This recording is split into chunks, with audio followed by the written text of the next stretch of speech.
बातमीपत्राच्या सुरुवातीला एक मोठी बातमी। ठाकरेंची सेना काँग्रेसला सोबत घेऊन महाविकास आघाडी कायम ठेवण्यावर अजूनही ठाम आहे। आपली फाटाफूट झाली तर दोघांनाही तोटा होईल असं ठाकरेंच्या सेनेचं म्हणणं आहे। भाजपला प्रत्युत्तर द्यायचं झालं तर विरोधकांची एकजूट राहणं फार महत्त्वाचं आहे असंही त्यांचं म्हणणं आहे। काँग्रेसनं स्वबळाचा नारा दिल्यानंतर जागा वाटपाची जबाबदारी असलेल्या ठाकरेंच्या नेत्यानं वर्षा गायकवाड यांच्याशी चर्चा केली आहे। काँग्रेसचे राज्य प्रभारी चेन्नीथला यांनी मुंबई प्रदेशाध्यक्ष वर्षा गायकवाड आणि मुंबईतल्या इतर नेत्यांसोबत बैठक घेऊन आपला निर्णय स्पष्ट कळवला। मात्र उद्धव ठाकरे दिल्लीमध्ये काँग्रेसच्या हायकमांडच्या संपर्कात असल्याची सूत्रांकडून माहिती मिळते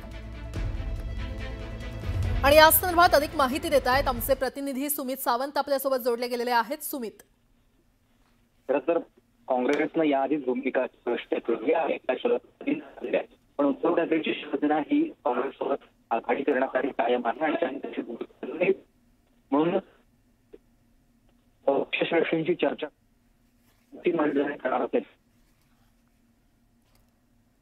सुमित, या संदर्भात तुमच्याकडून माहिती घेत राहू। तुर्तास धन्यवाद।